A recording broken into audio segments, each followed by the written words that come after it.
আল্লাহ আমার রব, এই রবি আমার সব। দামে দামে তন মনে তারি অনুভব। তোমার দুনিয়াতে আমি যেদিকে তাকাই, অথই নিয়ামতে ডুবে আছি সবাই।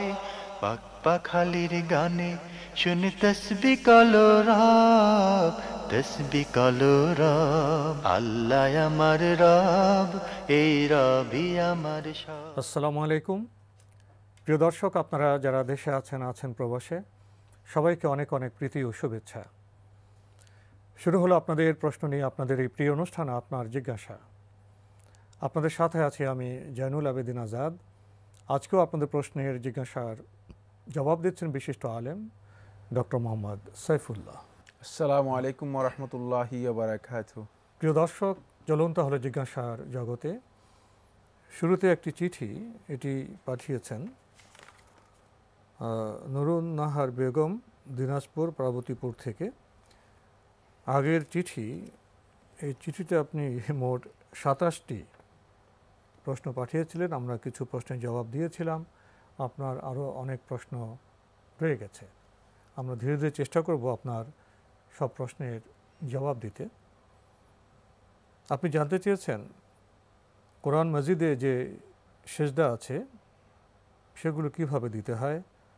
জায়নামাজে দাঁড়িয়ে আল্লাহু আকবার বলে কি 2 বার সেজদা দিতে হয়, এবং তাশাহুদ, দরুদ ইত্যাদি বলে কি সালাম ফিরাতে হয়? প্রথম কথা হচ্ছে, এটি একটি সিজদা, সাজদাতুত তালাওয়া হিয়া সাজদাতুন ওয়াহিদা, এটি একটি সিজদা। এই সিজদাটুকু আপনি দাঁড়িয়েও দিতে পারেন, বসেও দিতে পারেন। সাজদা দিলেই যথেষ্ট। যদি দাঁড়ানো অবস্থায় থাকেন তাহলে দাঁড়িয়ে সিজদা দিতে পারেন, আর বসা অবস্থায় থাকলে বসা থেকেও আপনি সিজদা দিতে পারবেন। মানে আপনি দাঁড়িয়ে কিভাবে সেজদা দিবেন? মানে যে দাঁড়ানো অবস্থা থেকে মানে সিজদায় যাবে আর কি, আল্লাহু আকবার বলে যাবেন। হ্যাঁ, আল্লাহু আকবার বলে যাবেন, স্বাভাবিক নিয়ম অনুযায়ী যাবেন। কিন্তু মানে দাঁড়ানো থেকে আপনি সিজদা দিতে পারেন, বসেও আপনি সিজদা দিতে পারেন, তবে সিজদা একটাই দেবেন। এবং সিজদার মধ্যে আপনি দোয়া করতে পারেন। সিজদার যে দোয়াগুলো আছে, তাসবিহ আছে, সেগুলো পড়তে পারেন, এবং যে কোনো ধরনের দোয়া সিজদার মধ্যে করতে পারেন। এরপর আপনি সিজদা থেকে উঠে যাবেন। এর জন্য বলতে হবে আল্লাহু আকবার, এর জন্য আর কিছুই দরকার নেই। এর জন্য কোনো সালাম দরকার নেই, তাশাহুদের দরকার নেই, দোয়া মাসুরা, দরুদ কিছুর দরকার নেই। এটা শুধুমাত্র একটি সিজদা। এই সিজদাটুকু আপনি যে কোনো অবস্থায় দিতে পারেন, সাজদাতুত তিলাওয়া। এই জন্য অধিকাংশ উলামায়ে কেরাম শর্ত করেছেন সাজদাতুত তিলাওয়ার জন্য যে উযু তাহারাত অবস্থায় সিজদা দেওয়াটাই হচ্ছে উত্তম, এবং এটাই রাসূলুল্লাহ সাল্লাল্লাহু আলাইহি ওয়াসাল্লামের সুন্নাত তরিকা। আল্লাহু আকবার বলে সিজদা গিয়ে তাসবিহ পড়ার পরে ওটার জন্য কিছু বলতে হবে না, আর কিছু দরকার, এমনিতে উঠে যাবেন। জি জি। আপনি আরও লিখেছেন, ঔষধ খাওয়ার আগে কি বিসমিল্লাহ নাকি আল্লাহ শাফি, আল্লাহ কাফি, আল্লাহ মাফি বলতে হয়, নাকি অন্য কোনো দোয়া আছে? না, ওষুধ হোক, যে কোনো জিনিস হোক, খাওয়ার শুরুতে রাসূলুল্লাহ সাল্লাল্লাহু আলাইহি ওয়াসাল্লাম বলেছেন ওয়াসাম্মিল্লাহ, যা আল্লাহর নাম নিয়ে খাও। যেমন কুল বিয়ামিনিক, ডান হাতে খাও এবং আল্লাহর নাম নিয়ে খাও। সুতরাং সুন্নাহ হচ্ছে যেটা, সেটা হলো বিসমিল্লাহ বলে খাবেন ওষুধ। আল্লাহ কাফি, আল্লাহ শাফি, আল্লাহ মাফি, এই ধরনের কোনো কথা রাসূলুল্লাহ সাল্লাল্লাহু আলাইহি ওয়াসাল্লামের হাদিস দ্বারা সাব্যস্ত হয়নি। এটি একেবারেই গলত, মানে হাদিসের মধ্যে আসেনি। যদি প্রয়োজন হতো অবশ্যই আল্লাহ নবী সাল্লাল্লাহু আলাইহি ওয়াসাল্লাম এটা আমাদেরকে শিক্ষা দিতেন। এটা আমরা নিজেরাই কঠিন করার কোনো দরকার নেই। আল্লাহর নামেই ওষুধ শুরু করবে, এটাই হচ্ছে সুন্নাত তরিকা। বোন, আপনি আরও লিখেছেন তওবা কিভাবে করতে হয়। যদি বলি আল্লাহ, আমি এই গুনার কাজটির জন্য তওবা করলাম, আর কখনো করব না, আপনি আমাকে ক্ষমা করে দিন, এভাবে বললে কি তওবা করা হবে? হ্যাঁ, এটা মৌখিক তওবা বললেন আর কি। আপনি যেভাবে বলেছেন এভাবে মৌখিক তওবা হলো, কিন্তু তওবার মূল কাজ হচ্ছে আপনি গুনার কাজ থেকে নিজেকে সম্পূর্ণরূপে প্রত্যাবর্তন করবেন, ফিরে আসবেন। এটা হচ্ছে তওবার মূল কাজ। মানে আপনি মুখে বললেন এটা, কিন্তু আপনি ফিরে আসলেন না গুনাহ থেকে। মৌখিক তওবা করতে হবে, ব্যবহারিক তওবা করতে হবে। ওটা হচ্ছে তওবা মূলত। তওবা হচ্ছে হুয়াল আউদাতু ইলাল্লাহি সুবহানাহু ওয়া তাআলা মিনাল মাআসি, গুনাহ থেকে আল্লাহর কাছে ফিরে আসা। এখন প্রত্যাবর্তন করা, এটা হচ্ছে তওবা। কিন্তু মুখে আপনি যেটা বললেন যে আল্লাহ আমি তওবা করলাম, এটা জাস্ট মৌখিক তওবা করলেন, একটা ইচ্ছা প্রকাশ, আপনার ইচ্ছাটা আপনি মৌখিকভাবে প্রকাশ করলেন। এবং কাজে পরিণত করতে হবে। মুখের এই জিনিসটা কাজে যদি কেউ পরিণত না করে থাকেন তাহলে সত্যিকার অর্থে তিনি তওবা করলেন না। এই জন্য তওবাতুন নাসুহ হচ্ছে সেটাই, যে তওবার মাধ্যমে বান্দা সত্যিকারভাবে আল্লাহর দিকে ফিরে আসে এবং গুনাহের কাজে আর লিপ্ত হয় না, সেটা হচ্ছে তওবাতুন নাসুহ। বোন, আপনি আরও লিখেছেন, মানুষ মারা গেলে 3, 7, 9 ইত্যাদি বেজোড় দিনে তার আপনজনেরা সোয়ালাক কালিমা গুনে মৃত ব্যক্তি রুহের উপর বক্সে দেয়, এটা কি ঠিক? এবং জীবিত অবস্থায় মানুষকে এই সোয়ালাক কালিমা নাকি নিজেই গুনে রাখতে হয়, মৃত্যুর পর তার গুনে রাখা কালিমা তার রুহের উপর বক্সে দেয়, এ কথা কি ঠিক? না, এই সম্পর্কে রাসূলুল্লাহ সাল্লাল্লাহু আলাইহি ওয়াসাল্লাম কোনো হাদিস সাব্যস্ত হয়নি, একেবারেই বানাওয়াট চাল জালিয়াতি বক্তব্য। আরও লিখেছেন, সকালের দোয়া সূর্য ওঠার আগে না পরে পড়তে হয়, এবং সন্ধ্যার দোয়া মাগরিবের সালাতের পরে কত সময় পর্যন্ত পড়া যাবে? আপনি সকালের দোয়া সূর্য ওঠার আগেও পড়তে পারেন, পরেও পড়তে পারেন। মাগরিবের সালাতের আগে পড়াটাই হচ্ছে সন্ধ্যার দোয়া সুন্নাহ। মাগরিবের সালাতের আগে, যেহেতু রাত্র এসে যাওয়ার পরে এই দোয়াটুকু না পড়লেই ভালো। কিন্তু কেউ যদি সন্ধ্যায় পড়তে পারলেন না, তিনি মাগরিবের সালাতের পরেও সেটাকে আদায় করতে পারেন। তবে সেটা হলো যেহেতু রাত্রের, রাসূলুল্লাহ সাল্লাল্লাহু আলাইহি ওয়াসাল্লাম কথা বলেন রাতের দোয়া বলেছেন, সাবাহ ওয়াল মাসা, সকাল এবং সন্ধ্যা। তো সন্ধ্যা তো আসলে রাতকে বুঝায় না, রাত্র হয়ে যাওয়ার অর্থ হচ্ছে আপনি সন্ধ্যা এটা আদায় করে নিন। সন্ধ্যা অতিক্রান্ত হওয়ার পরে তো রাত আসবে। রাত আসবে। মাগরিবের সালাতের পরে যদি কেউ ইচ্ছাকৃতভাবে ডিলে করেন, তাহলে তিনি সন্ধ্যার যে দোয়া আছে সেগুলো আদায় করলেন না, সময় মতো আদায় করেননি। এই জন্য এটা হচ্ছে মাগরিবের আগে আদায় করতে হয়। তবে যদি কোনো কারণে কেউ আদায় করতে না পারেন, তাহলে তিনি মাগরিবের পরেও সেটা যদি আদায় করেন সেটা করতে পারবেন। আপনি আরও লিখেছেন, হিসনুল মুসলিম বইটির লেখক কে? হিসনুল মুসলিম এই বইটি মূলত লিখেছেন শেখ সাঈদ ইবনে ওয়াহাব আল কাহতানি, তিনি এই বইটি লিখেছেন এবং এটি সৌদি আরবের তিনি ব্যক্তি ছিলেন, তার লেখা এই বইটি। আমাদের হাতে আরও একটি চিঠি, এটি পাঠিয়েছেন মোহাম্মদ জাহিদুল হাসান, আজিমপুর, ঢাকা থেকে। আগের চিঠি আপনার আরও একটি প্রশ্ন রয়ে গেছে। আপনি লিখেছেন, কোনো ব্যক্তি অপরাধ করলে যেমন খুন, তার শাস্তি যদি জীবিতাবস্থায় পেয়ে যান, তবে মৃত্যুর পরও কি সেই ব্যক্তি একই অপরাধের জন্য শাস্তি পাবেন? কোনো ব্যক্তি যদি অপরাধ করেন এবং সে অপরাধের শাস্তি যদি তিনি জীবিত অবস্থায় শরিয়া সম্মত পদ্ধতিতে যদি তার শাস্তি হয়, তাহলে তিনি দুনিয়ার এই শাস্তির কারণে আখিরাতের শাস্তি পাবেন না যদি তিনি তওবা করেন। কিন্তু যদি তিনি তওবা না করেন, তাহলে এই শাস্তি পাওয়ার পরেও তিনি আবার আখিরাতের শাস্তি এর মুখোমুখি হবেন। কারণ তওবা করলে আল্লাহ সুবহানাহু ওয়া তাআলা তাকে এই গুনাহ থেকে ক্ষমা করে দিবেন। তাই মূলত শাস্তির সাথে সাথে যে কাজটি তাকে করতে হবে সেটা হচ্ছে তওবা করতে হবে। আল্লাহ রাব্বুল আলামিনের কাছে এই অপরাধ থেকে, অন্যায় থেকে আল্লাহ তাআলার কাছে তওবা করতে হবে এবং সেই তওবাটি হতে হবে খালেস তওবা করতে হবে, যাতে করে আল্লাহ সুবহানাহু ওয়া তাআলা তার তওবা কবুল করে তাকে গুনাহ থেকে মাফ করে দেন। তবে এই অপরাধের শাস্তির প্রক্রিয়া আছে, সে প্রক্রিয়াটি শরিয়াসম্মত হতে হবে।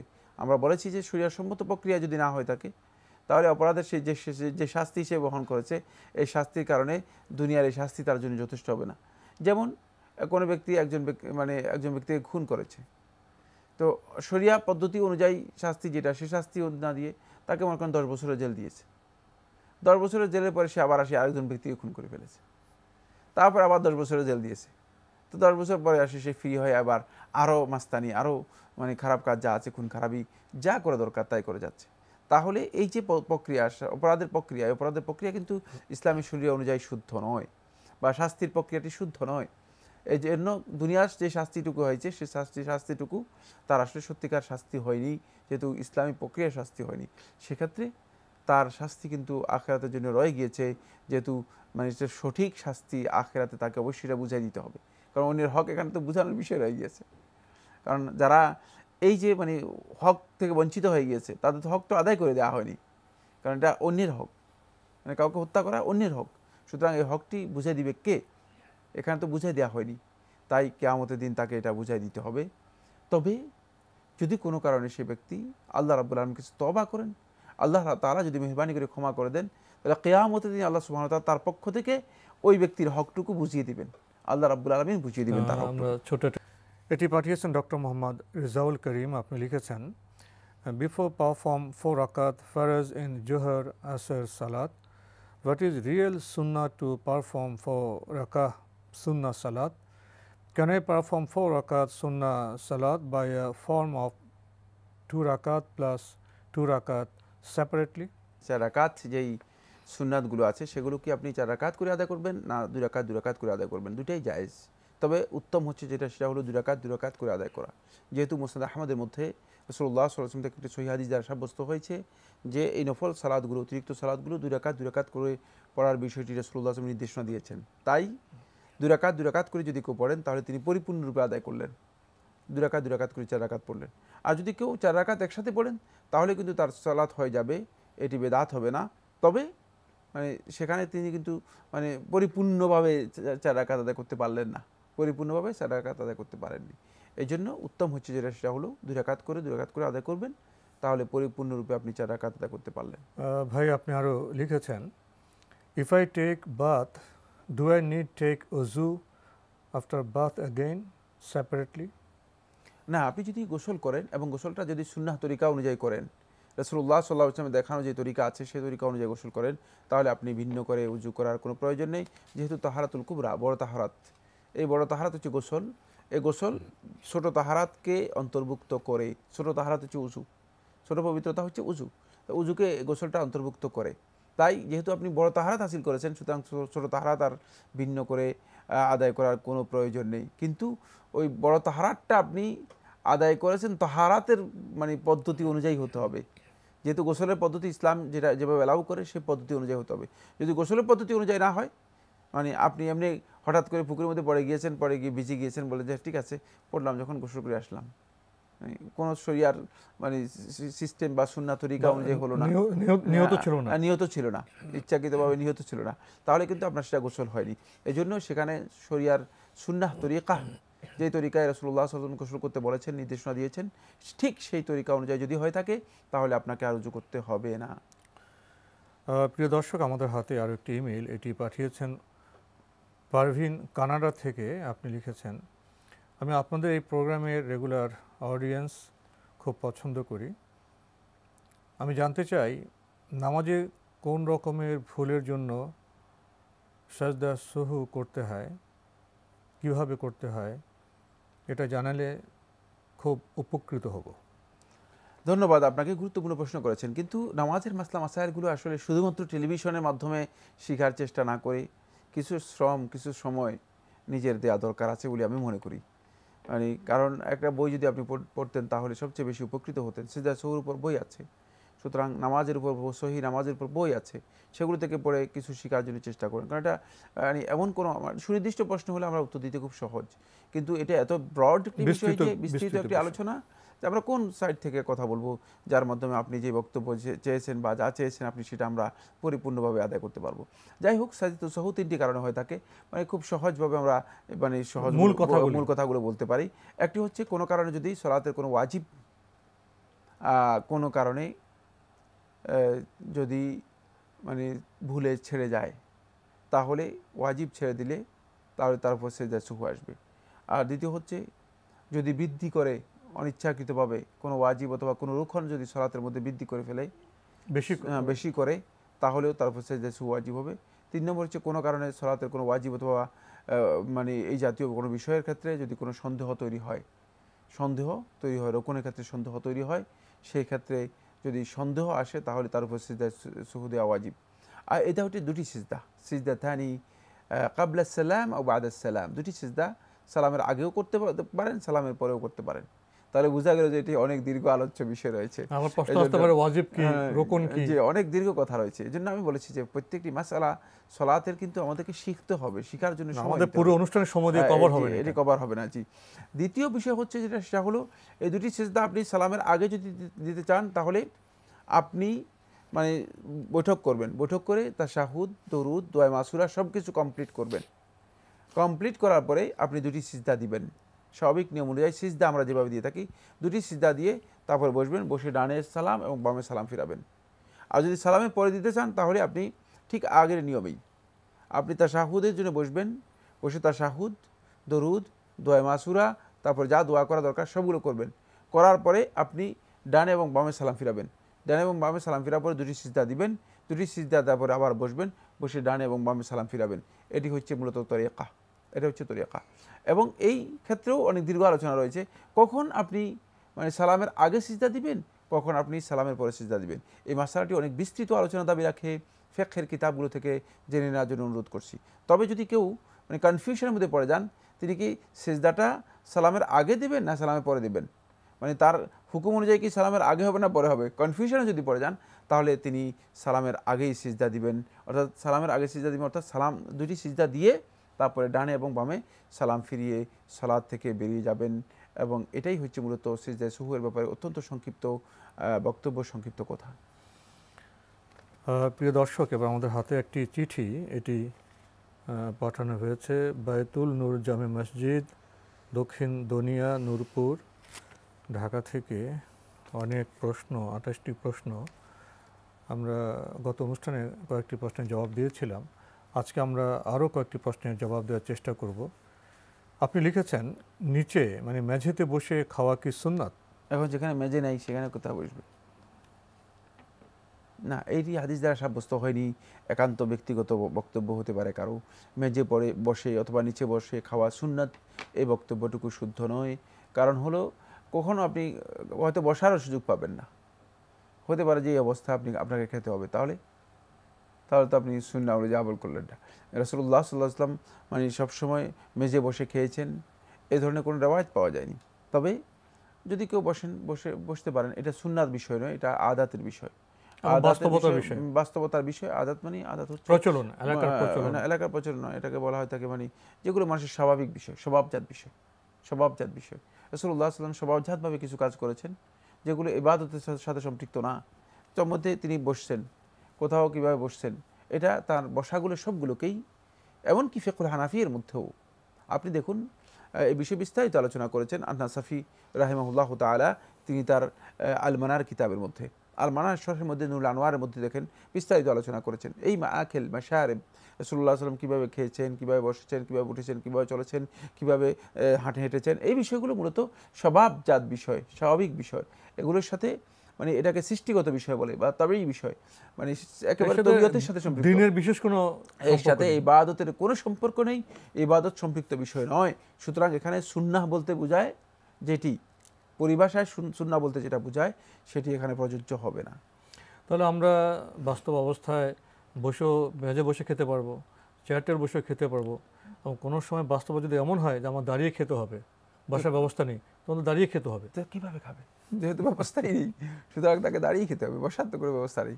যেখানে যে ব্যবস্থা থাকবে সেখানে সেই ব্যবস্থার অনুসরণ করতে হবে। জি, এখানে নির্দিষ্ট কোনো ব্যবস্থার কথা বলা হয়নি। আরও লিখেছেন, টুপি ছাড়া শুধু পাগড়ি পরা কি সুন্নতের পরিপন্থী? রাসূলুল্লাহ সাল্লাল্লাহু আলাইহি ওয়াসাল্লাম পাগড়ি পরেছেন মর্মে হাদিস দ্বারা সাব্যস্ত হয়েছে। পাগড়ির নিচে রাসূলুল্লাহ সাল্লাল্লাহু আলাইহি ওয়াসাল্লাম টুপি পরেছেন মর্মে হাদিস দ্বারা সাব্যস্ত হয়েছে। তাই কেউ যদি মানে পাগড়ি পরেন তাহলে তিনি টুপি দিয়েই পাগড়ি পরবেন, এটাই হলো রাসূলুল্লাহ সাল্লাল্লাহু আলাইহি ওয়াসাল্লামের নির্দেশনা। তবে রাসূলুল্লাহ সাল্লাল্লাহু আলাইহি ওয়াসাল্লাম মানে টুপি ছাড়া পাগড়ি পরেছেন মর্মে কোনো বর্ণনা পাওয়া যায়নি। তবে এটা সুন্নাহ পরিপন্থী কথা বলা মানে সহজ বিষয় না, যেহেতু দুটাই বিষয় আদাতের সাথে সম্পৃক্ত, দুইটাই আদাত মানে প্রচলনের সাথে সম্পৃক্ত। তবে মানে ইসলামী শরীয়তের মধ্যে রাসূলুল্লাহ সাল্লাল্লাহু আলাইহি ওয়াসাল্লামের নির্দেশনা হচ্ছে টুপি পরেই তিনি তারপরে পাগড়ি পরতেন। আরও লিখেছেন, ঘুম থেকে জেগে মেসওয়াক করা ও অজুতে পুনরায় মেসওয়াক করা কি আলাদা দুটি সুন্নাত? হ্যাঁ, ঘুম থেকে জেগে মেসওয়াক করা আর অজুর জন্য মেসওয়াক করা দুটাই ভিন্ন সুন্নাহ। আপনি ঘুম থেকে জেগেও মেসওয়াক করবেন, এবং আপনি যদি উযুতে মেসওয়াক করতে চান সেটাও আপনি করতে পারেন, কারণ রাসূলুল্লাহ সাল্লাল্লাহু আলাইহি ওয়াসাল্লাম গুরুত্ব দিয়েছেন, হাদিস দ্বারা সাব্যস্ত হয়েছে, লাউলা আনা শুক্কা আলা উম্মতি লাআমারতুহুম বিসসিওয়াকি ইনদা কুল্লি সালাহ। সুতরাং এই হাদিস থেকে বোঝা যাচ্ছে যে প্রত্যেকটি সালাতের ব্যাপারে রাসূলুল্লাহ সাল্লাল্লাহু আলাইহি ওয়াসাল্লাম নির্দেশ দিতেন মেসওয়াক করার জন্য। এটাকে কেউ কেউ উযু এর কথা উল্লেখ করেছেন, কোনো কোনো রাওয়াতের মধ্যে ইনদা কুল্লি উযু এই শব্দটাই এসেছে। তাই উযুর জন্য মূলত বিশেষভাবে আপনি এই সুন্নাহটি অনুসরণ করতে পারেন, কারণ উযুর সুন্নাতের মধ্যে প্রায় সমস্ত উলামায়ে কেরামের ঐক্যমতে সাব্যস্ত হয়েছে মেসওয়াক করাটি সুন্নাহ। আর রাসূলুল্লাহ সাল্লাল্লাহু আলাইহি ওয়াসাল্লামের হাদিয়ের মধ্যে একটি সুনান নাসাঈর মধ্যে এসেছে, সুস্পষ্ট সহিহ রিওয়ায়াত দ্বারা সাব্যস্ত হয়েছে, তিনি যখন ঘুম থেকে জাগতেন তখন তিনি মেসওয়াক করতেন। তাই এটাও কিন্তু সুন্নাহ। মেসওয়াক তো করার কথা বলা হচ্ছে, আমরা যে বর্তমান সময় ব্রাশ করি, এই ব্রাশ করা দিয়ে কি মেসওয়াকের কাজ হয়ে যায়? মেসওয়াক শব্দের ইংলিশ করলেন আর কি, ব্রাশ একই বিষয়, একই অর্থ, একই কথা, একই অর্থ। তো আজকে আমাদের এখানে শেষ করতে হচ্ছে। আপনাকে অনেক ধন্যবাদ। আপনাকে অনেক ধন্যবাদ। প্রিয় দর্শক, শেষের প্রশ্নে আমরা দু একটি প্রসঙ্গত কথা বললাম, এই জন্য বললাম আসুন আমরা ঘরে আপন ভুবনে যে রত্ন আছে, মণিমাণিক্য আছে, সেটা সন্ধান করি, ঋদ্ধ হই, সমৃদ্ধ হই। চিঠি লিখুন, প্রশ্ন পাঠান আমাদের ঠিকানায়।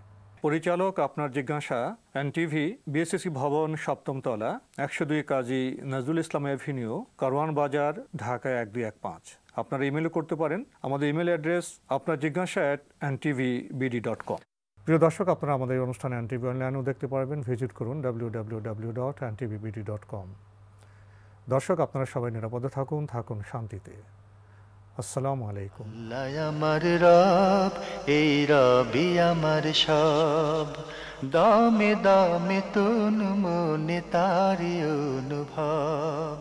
তোমার দুনিয়াতে আমি যেদিকে তাকাই, অথই নিয়ামতে